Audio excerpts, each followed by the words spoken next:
गांव के कुछ मनचले एक लड़की को रोज परेशान किया करते थे।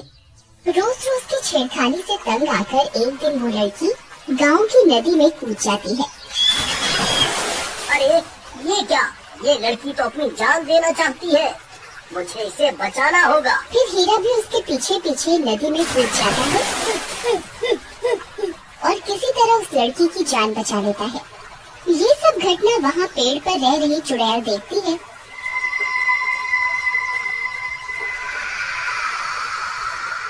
तो उसे हीरा से प्यार हो जाता है और वो एक सुंदर सी औरत का भेष बदलकर हीरा से शादी करके उसके साथ उसके घर में रहने लगती है।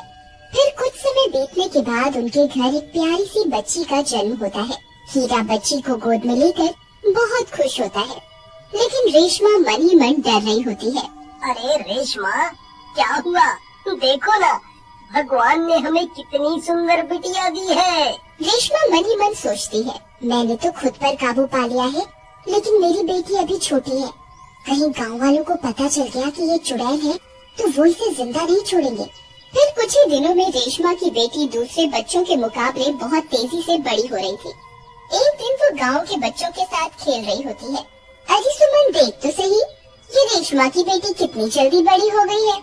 इसकी उम्र के बाकी बच्चे तो इसके आगे बौने लग रहे हैं। तभी खेलते खेलते जैस्मिन को गुस्सा आ जाता है और वो एक बच्चे की गर्दन पकड़कर उसे हवा में उठा देती है। आई मम्मी, बचाओ बचाओ, मर गया रे। अरे अरे जैस्मिन, मुझे माफ कर दो, मैं आगे से चीटिंग नहीं करूँगा। तुम फिर से अपनी बारी ले लो। मम्मी मम्मी मम्मी मम्मी बचाओ। फिर उस बच्चे की आवाज सुनकर रेशमा भागती हुई जाती है और जैस्मिन से उस बच्चे को छुड़वाती है। अरे भागो रे! अरे आई मम्मी,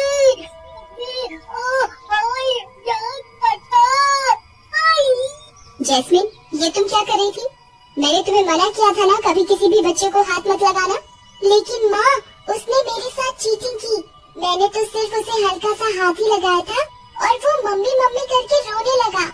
बेटा, तुम आम बच्चों की तरह नहीं हो, तुम इन सबसे अलग हो। मैं इनसे अलग कैसे हूँ माँ? जैस्मिन के सवालों का जवाब रेशमा नहीं दे पाती और उसे घर के अंदर ले जाती है। फिर एक दिन रेशमा जैस्मिन के बाल बना रही होती है। माँ, आज मेरी 2 चोटी करो ना। नहीं नहीं बेटा, अभी तुम्हारे बाल इतने लंबे नहीं है कि 2 चोटी हो सके। फिर रात होने पर सब सो रहे होते हैं। तभी पड़ोस के घर में से किसी औरत के चीखने की आवाज आती है। अरे मर गई रे, हाय रे, कोई मेरे बालों पर उस तरह फेर कर मुझे गंजा कर गया रे। हाय रे, मैं तो गंजी हो गई। मोया कोई अंधेरे का फायदा उठाकर मेरे बाल ही ले गया। अरे रेशमा, ये कैसा शोर है भला? ये औरत इतना रो क्यों रही है? अजी आप सो जाइए, मैं देखती हूँ। फिर रेशमा उस औरत के पास जाती है। उस औरत को गंजा देखकर वो हैरान रह जाती है। अरे बहन, ये क्या हुआ? तुम्हारे बाल कहाँ गए? तुम्हारी ऐसी हालत कैसे हो गई? अरे क्या बताऊं बहन, कोई कमबख्त अंधेरे का फायदा उठाकर मेरे बाल ही काट कर ले गया। फिर रेशमा हैरान परेशान होकर वापस अपने घर आ जाती है और जैस्मिन के कमरे में झांक कर देखती है तो जैस्मिन सो रही होती है। फिर सुबह होने पर जैस्मिन फिर से अपनी माँ के पास बाल बनवाने आती है। माँ, आज तो मैं आपसे 2 चोटी करवा कर ही रहूंगी। अरे बाबा, कल ही तो बताया था कि तुम्हारे बाल अभी इतने बड़े नहीं हुए कि 2 चोटी हो सके। फिर रेशमा जैस्मिन के बाल बनाने लगती है, लेकिन ये क्या, 1 चोटी बनाने के बाद भी जैस्मिन के बाल खुले रह जाते हैं। देखो माँ, इन बालों की एक और चोटी बना दो। ये कैसे हो सकता है? कल तो 1 ही चोटी बनी थी, ये रात रात में बाल बढ़ कैसे गए? फिर जैस्मिन 2 चोटी बनवाकर बाहर खेलने चली जाती है। रात होने पर गांव में अचानक से चीख पुकार मच जाती है। अरे मर गई रे, मेरे बाल कौन काट कर ले गया? अरे गांव वाले जल्दी आओ, देखो कोई नास बेटा मेरे बालों को काट कर ले गया। अजी जल्दी उठिए, ये देखिए कोई आपकी पत्नी को अंधेरे में गंजा करके चला गया और आप घोड़े बेचकर सोते रह गए। अरे मैं तो लुट गई, बर्बाद हो गई। अब मैं किसी को अपना मुख कैसे दिखाऊंगी। फिर ये सब चीख पुकार सुनकर रेशमा और हीरा भी वहाँ पहुँच जाते हैं। अरे जग्गू भाई, ये तुम्हारी पत्नी के साथ क्या हुआ?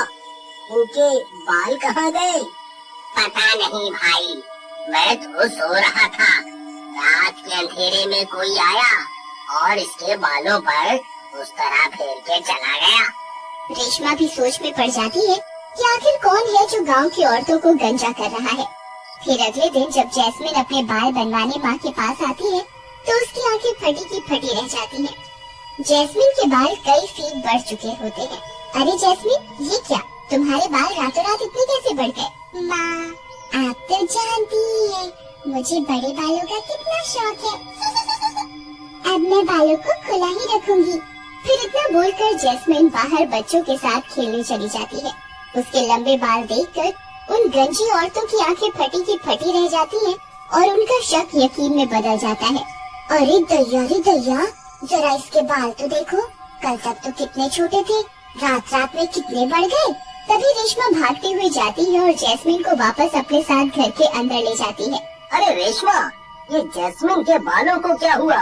एकदम से इतने लंबे कैसे हो गए? ये तो नामुमकिन है। आखिर ये सब चल क्या रहा है? अजी, मैं आपको कुछ बताना चाहती हूँ। रेशमा हीरा को कुछ बताने वाली होती है कि तभी गांव के लोग उनके घर पर हमला कर देते हैं। मारो, मारो, ये जैस्मिन जरूर एक चुड़ैल है। आज इस चुड़ैल को जिंदा नहीं छोड़ेंगे। अरे कमबख्त, मुझे गंजा करके खुद इतने बड़े बाल करके घूम रही है, तुझे शर्म नहीं आई? खोल दरवाजा। अब कहाँ छुप कर बैठी है, खोल। हाँ भाइयों, आज इस चुड़ैल को सबक सिखा कर ही रहेंगे। मारो, मारो। अरे ओ गाँव वालों, तुम्हारी इतनी हिम्मत, मेरी बेटी को चुड़ैल बुलाते हो? वहीं रुको, अभी एक एक को सबक सिखाता हूँ। फिर हीरा लाठी लेकर घर से बाहर जाने लगता है। तभी रेशमा उसे रोक लेती है। नहीं, रुक जाइए, आप बाहर मत जाइए, बाहर आपकी जान को खतरा है। अरे रेशमा, तुम डरो नहीं, मैं अभी इन गाँव वालों को सबक सिखा कर आता हूँ। फिर इतना बोलकर हीरा बाहर निकल जाता है। उसके बाहर पहुँचते ही सभी गाँव वाले उसे लाठी डंडों से मारने लगते हैं। मारो, मारो, इसे जिंदा नहीं छोड़ना है। आज इसके पूरे परिवार को मार कर ही दम लेंगे।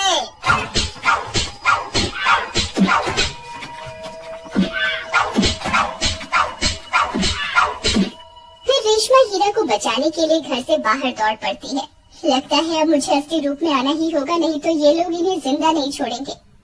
फिर रेशमा अपने असली चुड़ैल के रूप में आने की कोशिश करती है, लेकिन वो रूप नहीं बदल पाती। अरे ये क्या, मैं चुड़ैल क्यों नहीं बन पा रही? नहीं, ऐसा नहीं हो सकता। अगर मैं चुड़ैल नहीं बनी तो इनकी जान नहीं बचा पाऊंगी। फिर बहुत कोशिश करने के बाद भी रेशमा चुड़ैल का रूप नहीं ले पाती। फिर उसे ध्यान आता है शायद जैस्मिन के जन्म लेते ही उसकी सारी शक्तियाँ जैस्मिन में चली गई हैं। फिर वो भागते हुए घर के अंदर जैस्मिन के पास जाती है। जैस्मिन, चलो, तुम्हारे बाबा को तुम्हारी जरूरत है, जल्दी चलो, नहीं तो गाँव वाले उन्हें मार डालेंगे। फिर वो दोनों भागते हुए बाहर जाती हैं। गाँव वाले अभी भी हीरा पर डंडों की बरसात कर रहे होते हैं। जैस्मिन, तुम्हें अपने असली रूप में आना होगा, अपनी शक्तियों को पहचानो। तुम्हारे बाबा को आज तुम्हारी जरूरत है। अपनी शक्तियों को पहचानो बेटा। तभी अपने बाबा की हालत देखकर जैस्मिन को गुस्सा आ जाता है और वो अपनी शक्तियों को पहचान जाती है और उसका आकार बढ़ने लगता है। ये सब देखकर गांव वालों की हालत खराब हो जाती है। अरे मर गए रे, ये जैस्मिन तो सच में चुड़ैल निकली। अरे अरे, अब क्या होगा? ए, छोड़ मेरे बाबा को। अगर किसी ने उन्हें हाथ लगाने की कोशिश भी की तो उसका सर उसके धड़ से अलग कर दूंगी। फिर जैस्मिन का गुस्सा देखकर सब गांव वाले उसके आगे हाथ जोड़कर खड़े हो जाते हैं। जैस्मिन बेटा, शांत हो जाओ, अब मैं ठीक हूँ। फिर अपने बाबा को सही सलामत देखकर जैस्मिन का गुस्सा शांत हो जाता है और वो अपना आकार छोटा कर लेती है। फिर रेशमा सभी गांव वालों को यकीन दिलवाती है कि जैस्मिन से किसी को कोई खतरा नहीं होगा।